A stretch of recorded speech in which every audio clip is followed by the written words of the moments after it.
नीतीश सरकार से यही मांग है, अगर उसके दिल में थोड़ा सा भी मोह माया है तो जो बलात्कारी है उसको सख्त से सख्त सजा दे, फांसी की सजा दे। वो एक दलित की बेटी बच जाती, लेकिन निकम्मी सरकार, डबल इंजन की सरकार उस बेटी को नहीं भेजी। बेटी को बचाओ और बेटी पढ़ाओ, तो बेटियां तो बच ही नहीं रही है, तो बेटियां पढ़ेगी कैसे? जो भी उसका बलात्कार किया, बलात्कारी को फांसी की सजा दी जाए। बहुत शर्म की बात है, नीतीश कुमार को इस्तीफा दे देना चाहिए, मंगल पांडे को भी इस्तीफा देना चाहिए। बीजेपी के कितने कार्यकर्ता, मंत्री, विधायक सड़कों पे नाटक कर रहे हैं, ये किसी से छुपा हुआ नहीं है। मेरे मुंह से गालियां निकल रही है। बीजेपी सड़क से लेके, गलियों से लेके, रोड पर से लेके महिलाओं को उठा उठा के सबका साथ सबका विकास करे, किसी का शोषण कर रहे हैं। ब्रिजभूषण कर ही रहे, राम रहीम कर ही रहे, चिन्मयानंद कर ही रहे, आसाराम कर ही रहे। इनको महिलाओं को सिर्फ भोगने के अलावा बचा क्या है? और मुझे उस बंदे का पता हो, मैं अभी खड़ा करके उसको गोली मार दूं बीच रोड पे। नेशनल दस्तक में आपका स्वागत है और मैं हूं आपके साथ अमन। मुजफ्फरपुर के कुर्नी में दलित बच्ची के साथ, 8 साल के दलित बच्ची के साथ दुष्कर्म किया गया। उसके बाद उसकी समुचित इलाज नहीं हुई और उनकी जान चली गई। इसके खिलाफ में कांग्रेस आज विरोध प्रदर्शन कर रही है। हमारे साथ बात करने के लिए तमाम महिला हैं। क्या नाम हुआ आपका? मेरा नाम बुशा सहानी हुआ। कैसे देख रहे हैं 8 साल की दलित बच्ची के साथ दुष्कर्म हुआ? देखिए, सबसे पहले तो हम भी एक बेटी की माँ जी। हैं, हमारी भी बेटी छोटी है। हम ये एहसास कर सकते हैं कि उस बच्ची के साथ और उस बच्ची के माँ के साथ क्या बीत रही होगी। तो बस नीतीश सरकार से यही मांग है, अगर उसके दिल में थोड़ा सा भी मोह माया है तो जो बलात्कारी है उसको सख्त से सख्त सजा दे, फांसी की सजा दे। और अपनी जो PMCH में जो ये बर्ताव जो किया जा रहा है, जो पेशेंट को नहीं लिया जा रहा है, मंगल पांडे जी से ये निवेदन है कि इस तरह का माहौल PMCH का बना के नहीं रखे। आखिर सरकार क्या कहेंगे आप लोग? सरकार को क्या कहेंगे? निकम्मी सरकार, डबल इंजन की सरकार है। जब तक एक दूसरे से पूछेगी नहीं, सही डिसीजन लेगी नहीं, तीसरे डबल इंजन की सरकार है, वो सही से काम कर नहीं रही है। बिहार में महाजंगल राज है, ये महाजंगल राज दिख रहा है। जंगल राज है बिहार में, महाजंगल राज। स्वास्थ्य व्यवस्था ठीक है बिहार में? कुछ नहीं है। क्या है? आप एम्स में जाइए तो आपका वही हाल, PMCH में जाइए तो वही हाल। जहाँ सरकारी हॉस्पिटल में आप जाइए, आपको दलाल के थ्रू एडमिट करवाया जाएगा। तो स्वास्थ्य व्यवस्था कहाँ है? अगर स्वास्थ्य व्यवस्था सही रहता तो क्या हमारी बच्ची मर जाती? उस बच्ची की जान बच सकती थी अगर दिल्ली भेजा जाता। अगर दिल्ली भेजा जाता तो वो हमारी आज बिहार की बेटी वो बच जाती, वो एक दलित की बेटी बच जाती। लेकिन निकम्मी सरकार, डबल इंजन की सरकार उस बेटी को नहीं भेजी। तो इसमें सरकार की दोष है? बिल्कुल दोष है। अगर सरकार की दोष है तब तो हम सब रोड पर हैं, सरकार से मांग कर रहे हैं। निकम्मी सरकार अब भी चुप है, अब भी उस बच्ची को कोई इंसाफ दिलाने के लिए न ट्वीट किया है, न मीडिया पे आके कुछ बोला है जी। निकम्मी सरकार। क्या नाम हुआ आपका? मोनी पासवान। कैसे देख रहे हैं 8 साल के बच्ची के साथ दुष्कर्म हुआ? 8 साल की बच्ची के साथ दुष्कर्म हुआ, जो बहुत घृणित अपराध है ये। और ये कभी होना नहीं चाहिए। सुशासन बाबू बोलते हैं कि बेटी को बचाओ और बेटी पढ़ाओ, तो बेटियां तो बच ही नहीं रही है, तो बेटियां पढ़ेगी कैसे? और एक दलित बच्ची के साथ ये अपराध हुआ है। अगर वो एम्बुलेंस में थी, वो 5 घंटे एम्बुलेंस में थी, अगर उसको पहले ही मिल जाता, इलाज उसको पहले हो जाता, तो आज बच्ची जिंदा होती। ये कितनी शर्म की बात है। और हमारी मांग है कांग्रेस पार्टी की कि उसको फांसी की सजा दी जाए। जो भी उसका बलात्कार किया, बलात्कारी को फांसी की सजा दी जाए। बहुत शर्म की बात है, नीतीश कुमार को इस्तीफा दे देना चाहिए। स्वास्थ्य व्यवस्था ठीक है बिहार का? क्या बात करते, स्वास्थ्य व्यवस्था ठीक रहता तो ये कांड होता कि 5 घंटे वो एम्बुलेंस में रहती। स्वास्थ्य व्यवस्था बिहार का बिल्कुल ठीक नहीं है। मंगल पांडे को भी इस्तीफा देना चाहिए। और मोदी जी को शर्म आना चाहिए कि एक दलित बच्ची, सिर्फ दलित ही नहीं, आए दिन हमेशा बच्चियों के साथ ऐसा रेप होते आ रहा है, और आज एक दलित बच्ची के साथ हुआ है। ये बहुत घृणित अपराध है। तो इसमें सरकार की क्या दोष है? अरे क्या बात करते हैं आप? सरकार की दोष नहीं है। जब हमारे अध्यक्ष जी फोन कर रहे थे, राजेश राम जी, तो फोन अधीक्षक को रिसीव करना चाहिए, उसको तुरंत इलाज के लिए ले जाना चाहिए, PMCH में एडमिट करना चाहिए। लेकिन नहीं, वहाँ से एम्स रेफर कर दिया और वहाँ के अधीक्षक भी फ़ोन नहीं रिसीव किए। तो ये शर्म की बात है ना।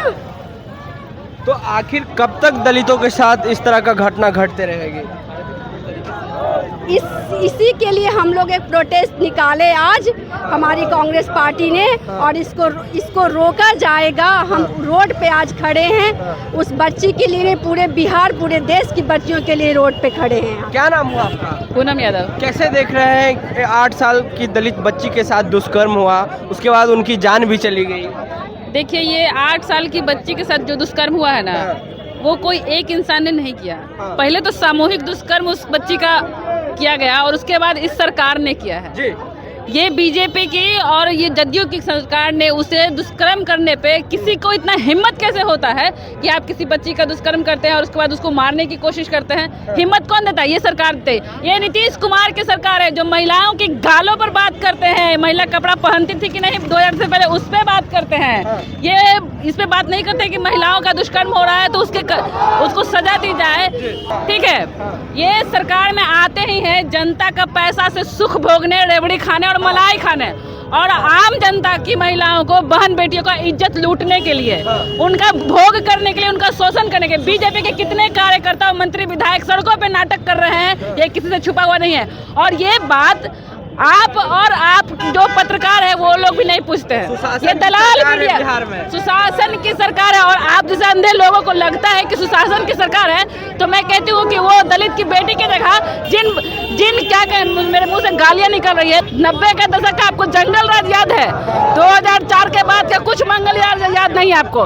इतना निहायती किस्म का मतलब बेशर्म आदमी पैदा कैसे होता है? किस बात को लेके वो कुर्सी पे बैठे हुए हैं कि 4 घंटे तक कोई बच्ची नाबालिग, पहले तो उनका रेप होता है और रेप होने के बाद वो इलाज करने के लिए भी सरकार से वक्त तक नहीं दे सकता है, लोग एडमिट तक नहीं होने दिया। बीजेपी कहती है सबका साथ सबका विकास। कर ही तो रहे हैं बीजेपी। सड़क से लेके, गलियों से लेके, रोड पर से लेके महिलाओं को उठा के सबका साथ सबका विकास करे। किसी का शोषण कर रहे हैं, ब्रिजभूषण कर ही रहे, राम रहीम कर ही रहे, चिन्मयानंद कर ही रहे, आसाराम कर ही रहे। इनको महिलाओं को सिर्फ भोगने के अलावा बचा क्या है? वो कहेंगे वो सिंदूर बांटेंगे। मैं तो कहती हूँ जिस चुतिया ने कहा है कि देश की महिलाओं को सिंदूर बांटा जाए, वो खुद लगा के प्रचार करे कि ले सिंदूर है अब ये। तो आखिर कब तक दलितों पे अत्याचार होते रहेगा? जब तक ये महाजंगल राज रहेगा तब तक दलितों पे अत्याचार होता रहेगा। तो इसलिए ये सरकार ही को मतलब क्या बोलने का कोई शब्द नहीं। यहाँ पे कोई राजनीतिक नहीं है कि मैं राजनीतिक कर रही हूँ, लेकिन बिहार की जनता को ये समझना होगा, ये सुशासन की सरकार को हटाना होगा, तब हमारी बेटी सुरक्षित रहेगी। बिहार में महिला सुरक्षित है? बिल्कुल नहीं है, बिल्कुल नहीं है। महाजंगल राज किसको कहते हैं? पहले अब ना रोड पे हम लोग ना चलने में सच में डरते हैं कि कब कहाँ से कौन हम लोगों को टान ले, कौन कब कहाँ से हम लोगों का क्या कर ले। अब हम लोग सुरक्षित नहीं है, महिला बिल्कुल अब सुरक्षित नहीं है। महाजंगल राज में महाजंगल राज आ गया। चलिए, तो देखिए 8 साल की बच्ची के साथ दुष्कर्म हुआ, उसके बाद पूरा बिहार में जो विपक्ष है वो बवाल मचाई हुई है और लगातार विरोध हो रहा है। आप लोग कैसे देख रहे हैं? 8 साल की बच्ची के साथ दुष्कर्म हो गया, न्याय कब मिलेगा? ये तो आपके माध्यम से ही सरकार तक बात पहुंचेगी कि न्याय कब मिलेगा। अगर हमें कहा जाए, अगर मुझे कहा जाए पर्सनली कि न्याय देने के लिए, और मुझे उस बंदे का पता हो, मैं अभी खड़ा करके उसको गोली मार दूं बीच रोड पे। सिर्फ ये 8 और 10 साल की बच्ची का मामला नहीं है, ये 2 महीने की भी बच्ची का मामला है। बहुत सारे ऐसे केस आए हैं, आपको पता होगा। अभी तक हम लोग ये भी देख रहे हैं कि 45 साल से ऊपर जो अधेड़ उम्र की लेडी हैं, उनके साथ भी ऐसा होता है। क्यों ऐसा हो रहा है? लोगों की मानसिकता ऐसी क्यों होती चली जा रही है? क्यों इतना घृणित सोच होता चला जा रहा है? और अगर जब ऐसा होता है तो हमारी सरकार चुप्पी क्यों साधे रहती है? कानून व्यवस्था फेल है बिहार। बिल्कुल फेल है, आप देख नहीं रहे हैं। स्वास्थ्य व्यवस्था भी सब कुछ फेल है जी। अगर स्वास्थ्य व्यवस्था सही रहता तो बच्ची आज बची रहती, वो दिल्ली एम्स में भी एडमिट होती। डीएम तक उस पर कोई कानूनी व्यवस्था, मतलब जो होता है आदमी को एक्शन लेना, वो चीज़ वो लिए नहीं एक्शन। अगर एक्शन लिए रहते, हेलीपैड की व्यवस्था करवा देते, वो बच्ची आज कम से कम बची तो होती है। अभी तक माँ बाप का तो बच्चे को पालने में कितना समय चला जाता। मैं भी एक बच्ची की माँ हूँ, 2 बच्चियों की माँ हूँ, और ऐसा लगता है कि उस माँ पे क्या गुजर रही होगी। आप बात समझिए। आपके माध्यम से यही कहना चाहते हैं जितना जल्दी हो दोषी को सजा मिले, और नहीं तो सरकार को ना अपना पद ही छोड़ देना चाहिए। चलिए, तो सरकार से इस्तीफा मांग रहे हैं। 8 साल की दलित बच्ची के साथ दुष्कर्म हुआ, उसके बाद कांग्रेस के द्वारा पूरा विरोध प्रदर्शन हो रहा है। इस वक्त हम इनकम टैक्स चौराहे पे मौजूद है और लोग विरोध कर रहे हैं, पुतला दहन भी कर रहे हैं। पूरी बातचीत में आपकी क्या राय है? प्रतिक्रिया देने चौकड़ों में। नेशनल दस्तक के लिए अमन पटना। दस्तक की आपसे गुजारिश है कि अगर इसको बचाना चाहते हैं तो नेशनल दस्तक को सब्सक्राइब करने के लिए रेड कलर के सब्सक्राइब बटन को दबाएं, फिर बेल आइकन की घंटी दबाएं। नेशनल दस्तक को बचाने के लिए बहुत जरूरी है कि हर खबर को शेयर करें, लाइक करें, कमेंट जरूर करें।